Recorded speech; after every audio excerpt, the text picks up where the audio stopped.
मैं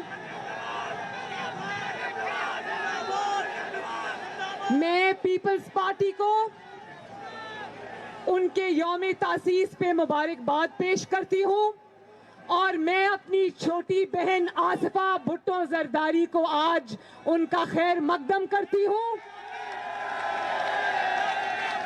और मैं मुल्तान के अवाम को ये बता देना चाहती हूं कि जब घर पर मुश्किल आए तो बेटियां बहुएं माएं निकलती हैं और जब हमारे मुल्क पे और 22 करोड़ अवाम पर मुश्किल आती है तो पाकिस्तान की ये बेटियां अपने अवाम के लिए निकलती हैं। और आप सब जानते हो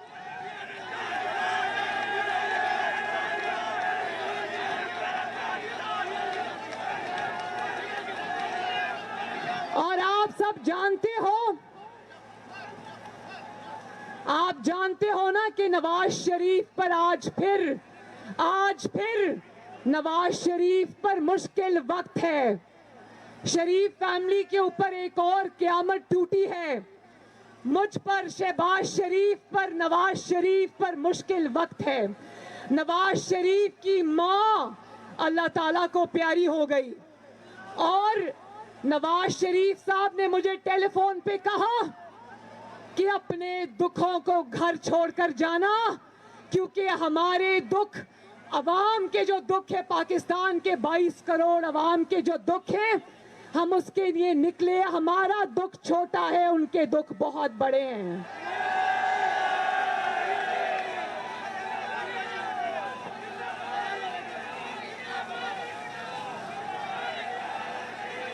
उन्होंने कहा, नवाज शरीफ साहब ने मुझे कहा, मुल्तान के मेरे बहादुरों, शेरों,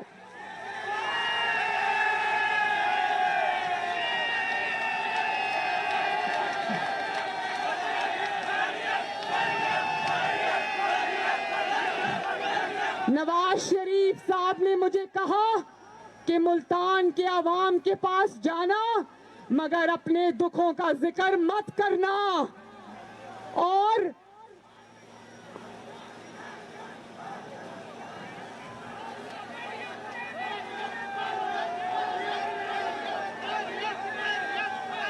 उन्होंने कहा, नवाज शरीफ ने कहा कि आवाम के दुखों के ऊपर अपने जाती दुख कुर्बान। नवाज शरीफ ने कहा कि आज जितनी तकलीफ में मैं हूं, उससे ज्यादा आज मुल्तान के अवाम और पाकिस्तान के अवाम तकलीफ में हैं। अवाम पर रोज हम जानते हैं कि अवाम पर रोज दुखों के पहाड़ टूटते हैं, गमों के पहाड़ टूटते हैं। हम जानते हैं कि मईशत की तबाही का गम है। हम जानते हैं कि आपसे आपके रोजगार छिन जाने का गम है। हम जानते हैं कि आज रोटी 30 रुपए हो जाने का गम है। हम जानते हैं कि आज कारोबारों को ताला लग जाने का गम है। हम जानते हैं, हमें एहसास है कि आपके चूल्हे ठंडे हो जाने का गम है। हम जानते हैं, हमें एहसास है कि दवाइयों की कीमतें आपकी पहुंच से बहुत ज्यादा बाहर हो जाने का गम है। और हम जानते हैं कि बिजली और गैस की कीमतें इतनी बढ़ चुकी हैं कि अवाम के घरों में गमों ने डेरे डाले हुए हैं। लेकिन मैं दो बातें करना चाहती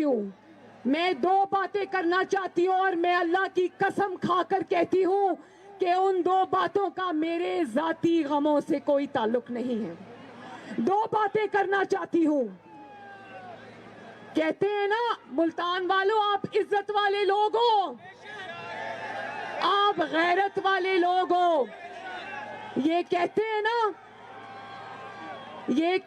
ना कि अगर अल्लाह ताला दुश्मन भी किसी को दे तो ज़र्फ वाला दे। हमारा अलमिया ये है कि हमें दुश्मन भी मिला तो कम ज़र्फ मिला। मेरी दादी का जब इंतकाल हुआ तो मैं पेशावर के जलसे में बैठी हुई थी और वहां पर फोन सर्विसेज बिल्कुल बंद थी। मेरी दादी के इंतकाल को 2.5 घंटे का अरसा गुजर गया और ये जाली हुकूमत जानती थी कि मुझे इत्तला नहीं पहुंची अपने दादी की मौत की, लेकिन इनको तौफीक नहीं हुई कि ये इत्तला मुझे पहुंचा देते।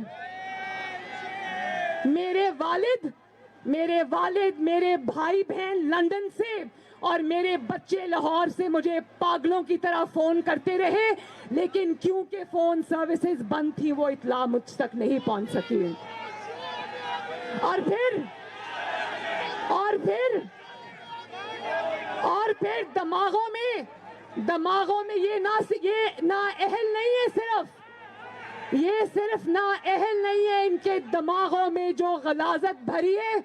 जब मेरी माँ बिस्तरे मर्द पे थी तो ये पीटीआई वाले आईसीयू का दरवाजा तोड़कर मेरी माँ के कमरे में घुस गए और उनकी तस्वीरें बनानी शुरू कर दी। और इसी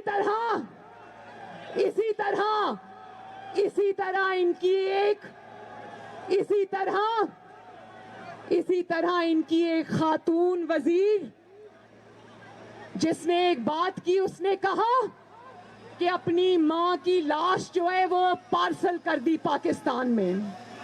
तो मैं ये कहना चाहती हूँ, मैं ये बताना चाहती हूँ कि नवाज शरीफ जैसा फर्मा बरदार बेटा मुझे पहले पूरे पाकिस्तान में ढूंढ के तो ला कर दो।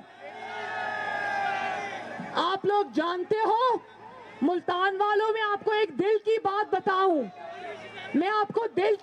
बताऊं, जिस वक्त मेरी दादी आखिरी सांस ले रही थी तो वो मेरे वालिद की गोद में थी और मेरे वालिद को दुआएं देती देती वो इस दुनिया से रुखसत हो गई।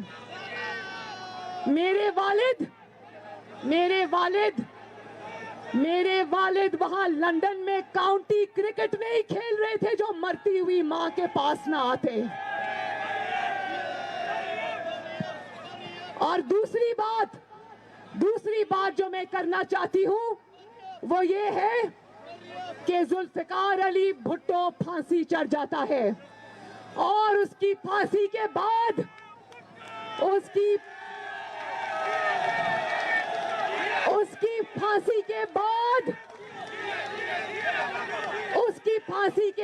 उसके घर वालों को, उसके खानदान को उसका जनाजा पढ़ने की इजाजत नहीं दी जाती।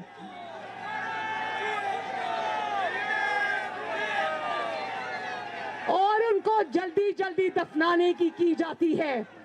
और इसी तरह बलोचिस्तान में अकबर बुगटी को एक गार में घुस के मारा जाता है, कत्ल किया जाता है और उसके घर वालों को उसका जनाजा पढ़ने की इजाजत नहीं दी जाती। इसी तरह इस मुल्क में पाकिस्तान की पहली खातून वजीर आजम मोहतरमा बेनजीर भुट्टो को शहीद किया जाता है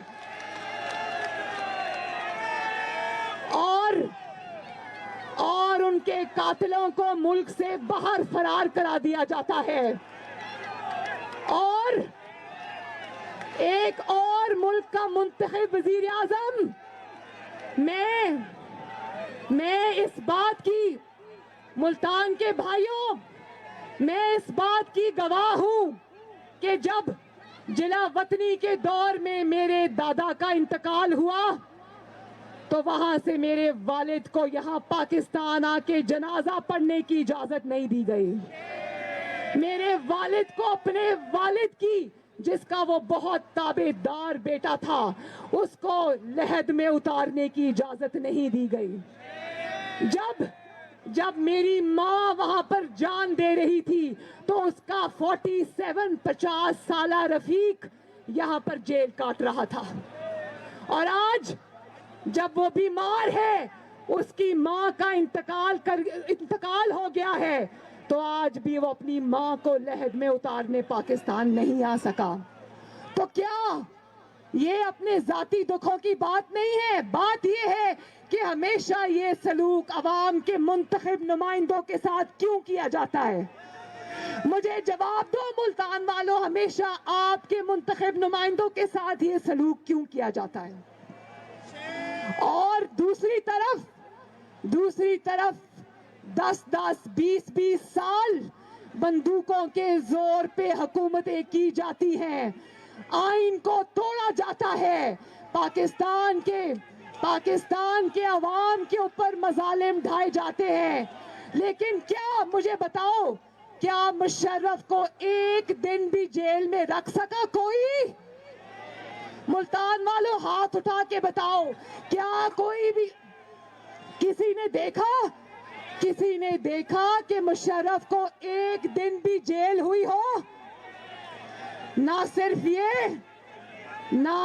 ये कि उसको जेल नहीं हुई, बल्कि उसको रातों रात पाकिस्तान से फरार कराकर लंदन पहुंचा दिया गया। और किसी अदालत में इतनी जुर्रत है कि मुशर्रफ को खींच के पाकिस्तान वापस लेकर आए? बोलो, किसी अदालत में इतनी जुर्रत है? तो ये सवाल मैं आज मुल्तान के अपने गयूर अवाम के पास छोड़कर जा रही हूं कि हमेशा ये सलूक आपके मुंतखब नुमाइंदों के साथ क्यों होता है? क्या कसूर था यूसुफ रजा गिलानी का, कासिम गिलानी का, हैदर गिलानी का?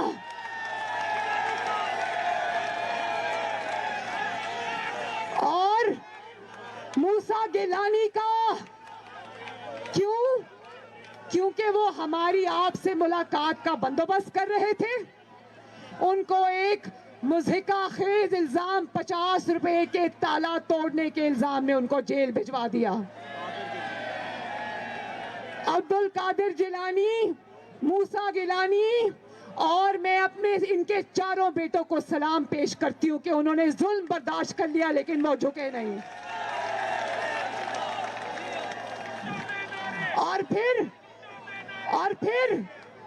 और फिर गयूर अवाम, मुल्तान के गयूर अवाम ये इतना बुज़दिल है कि अब कोरोना के पीछे छुप रहा है। मुझे समझ आ रही है कि ये कोरोना नहीं है, ये हुकूमत जाने का रोना है।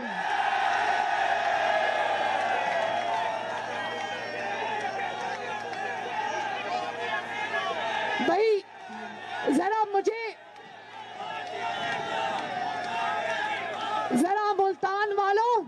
मुल्तान वालों जरा मुझे जवाब देना मुल्तान वालों को, ये कितना समझदार कोरोना है, कितना समझदार कोरोना है कि जलसे के बाहर खड़ा हो जाता है। अगर तो वो ऑपोजिशन का जलसा है तो वो अंदर आ जाता है, और अगर वो हुकूमती जलसा है तो वो बाहर से वापस मुड़ जाता है। पहले पूछता है ये कोरोना पहले पूछता है कि पीडीएम का जलसा है, नून लीग का जलसा है, पीपल्स पार्टी का जलसा है तो मैं अंदर आ जाऊं, और अगर हुकूमती जलसा है तो मैं बाहर से वापस चला जाऊं। जमाते इस्लामी के जलसे में कोरोना नहीं आता, हुकूमती वज़रा के जलसों में कोरोना नहीं आता। कोरोना पहले कहता है कि 300 अफराद को गिनता हूं, अगर और 300 अफराद हैं तो अंदर नहीं आऊंगा, 300 अफराद से ज्यादा लोग हैं तो अंदर आ जाऊंगा। लेकिन ये लॉकडाउन, याद रखना, ये लॉकडाउन जो है ना, ये ऑपोजिशन के ऊपर लॉकडाउन करने की कोशिश हो रही है। लेकिन आज मुल्तान का ये जलसा और जम्मे गफीर देखकर मुझे पता चल गया है कि अब पाकिस्तान की अवाम इमरान खान का लॉकडाउन करने वाली है।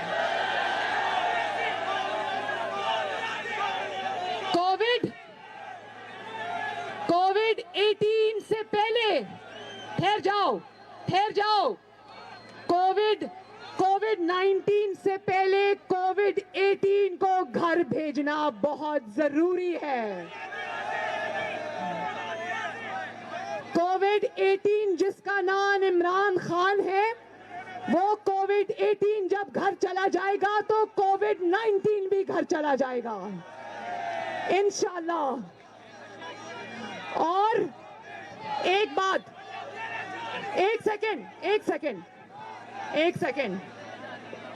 देखो, कोरोना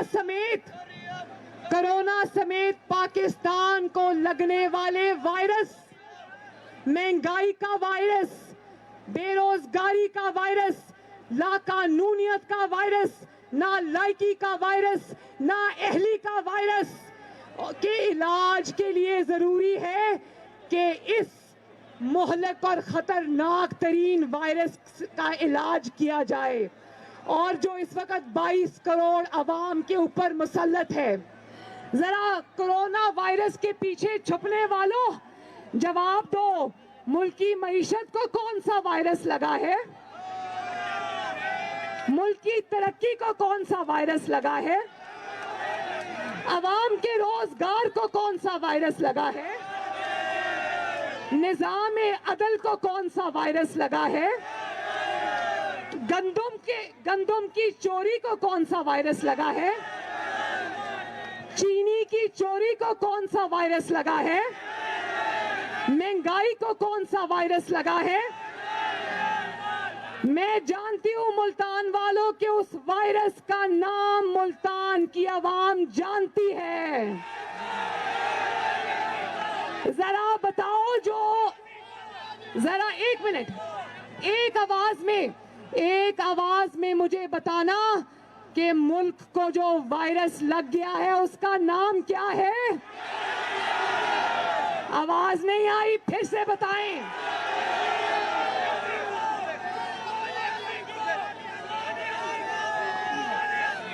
और पाकिस्तान के सबसे बड़े वायरस का नाम पाकिस्तान की आवाम जानती है और उसका नाम है इमरान खान। उसको लोग एक वजीर आजम की हैसियत से याद नहीं करेंगे, उसको लोग कोविड-18 के नाम से याद करेंगे। और ये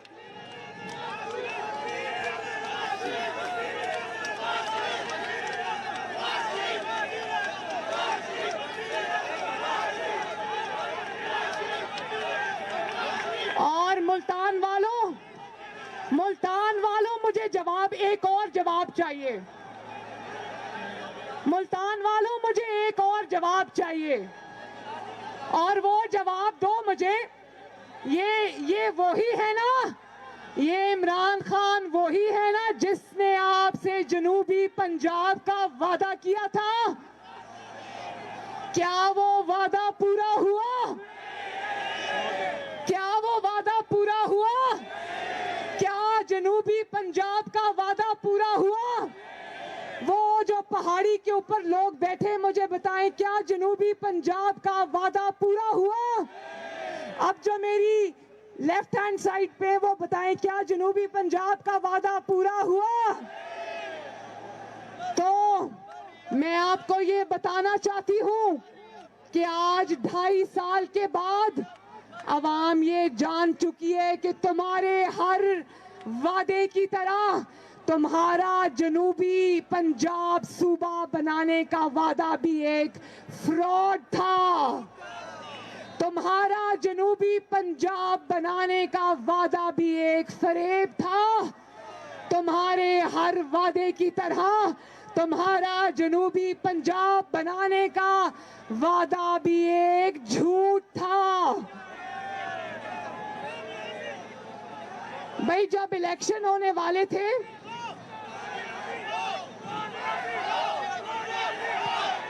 एक और बात, जब इलेक्शन होने वाले थे ना 2018 के जनरल इलेक्शन, याद है किस तरह जनूबी पंजाब सूबा इत्तेहाद बना था? उसमें से मुस्लिम लीग नून के उम्मीदवारों को तोड़ कर शामिल किया गया, और उस जनूबी पंजाब महाज के जो सुरगना थे ना, सुरगना, आज वो आटा और चीनी चोरी में मुलव्वस पाए गए हैं। उन लोटों के नाम जानते हो ना?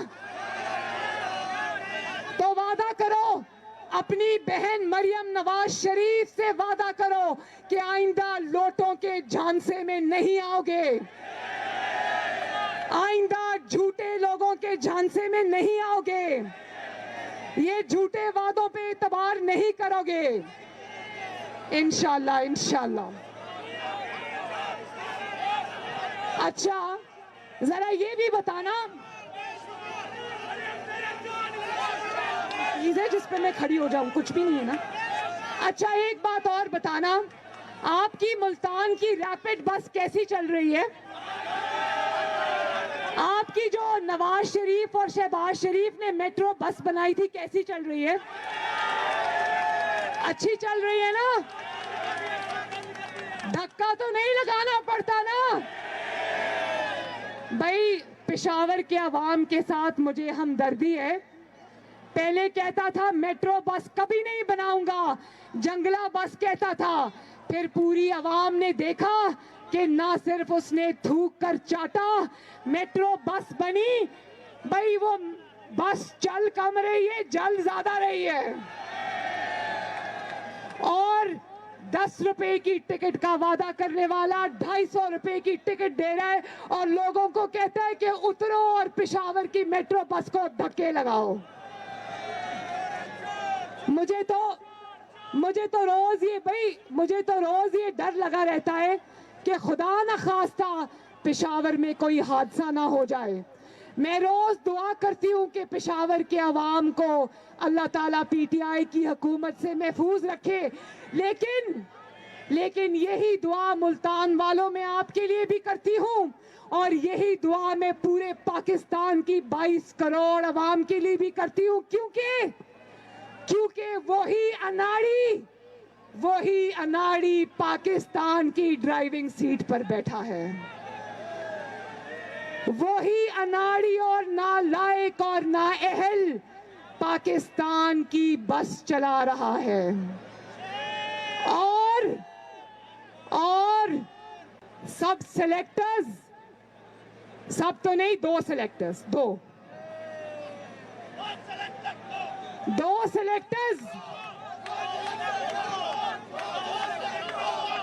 सिलेक्टर्स मिलकर पूरी कुव्वत के साथ उस बस को धिक्का लगा रहे हैं, लेकिन वो बस चलने का नाम नहीं ले रही है।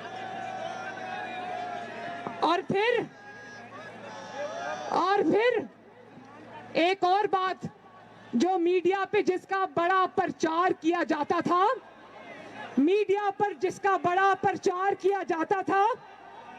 कहते थे कि इमरान खान बंदा ईमानदार है। भाई,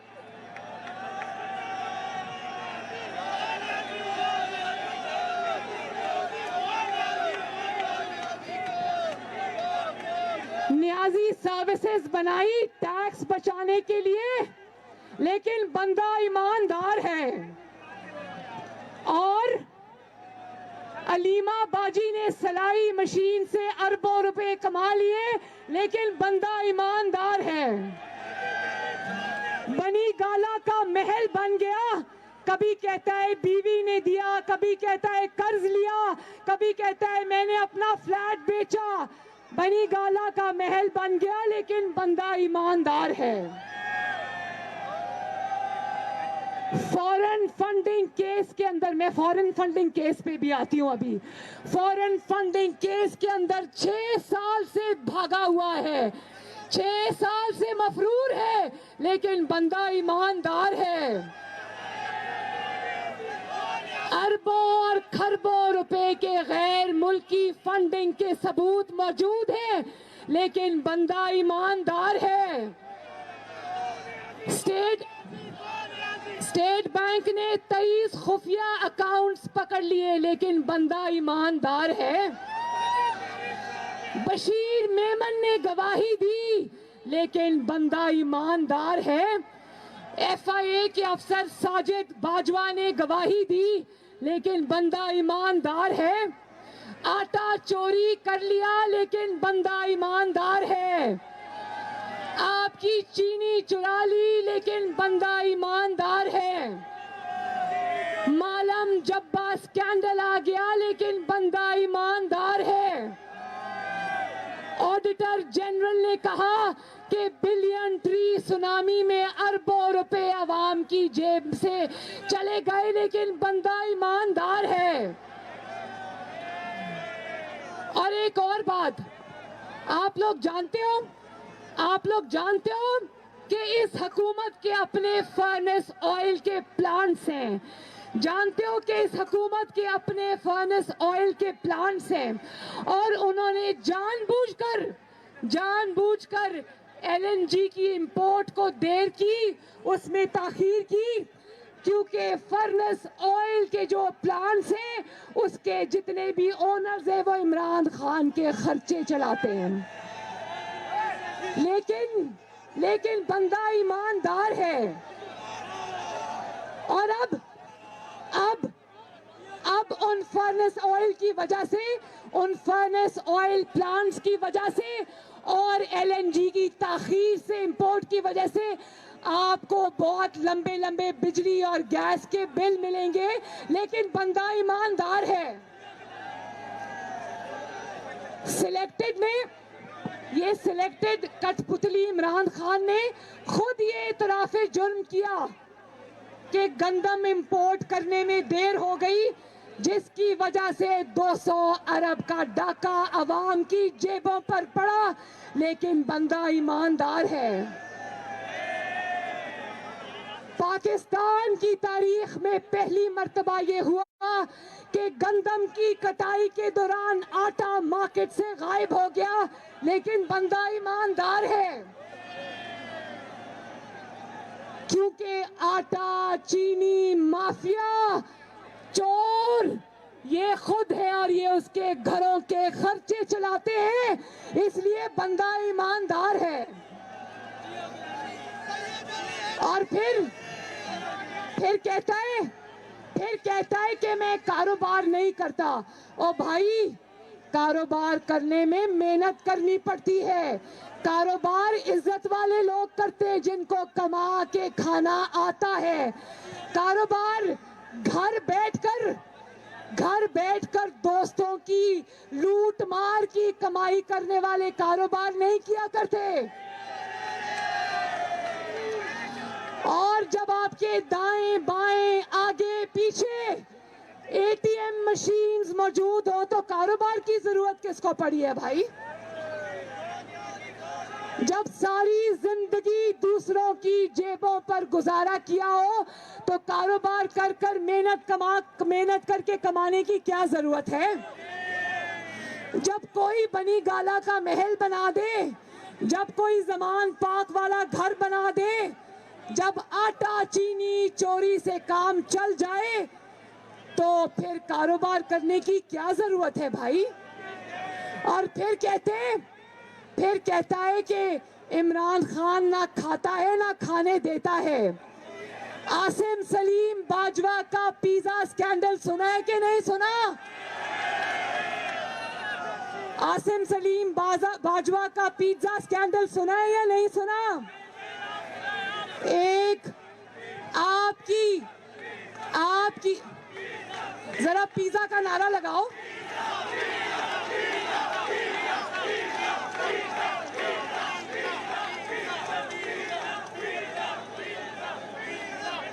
वो जो सरकारी मुलाजिम जो आपके टैक्स से पैसे और तनख्वाह लेता था, उसने अचानक अरबों रुपए के असासे बना लिए और वो जब इस्तीफा देने आया तो उसको कहता है नहीं, तुमने इस्तीफा नहीं देना क्योंकि तुम्हारी जरूरत है मुझे मतलब है। और फिर कहते हैं मैं एनआरओ नहीं दूंगा। अभी देखो ये परवेज इलाही को कौन कहता था? जरा मुझे मुल्तान वालों ये जवाब दो कि कौन कहता था पंजाब का सबसे बड़ा डाकू परवेज इलाही है? कौन कहता था? और आज जब अपनी इक्तदार की कश्ती डूबती नजर आई तो उसके कदमों में जा बैठा।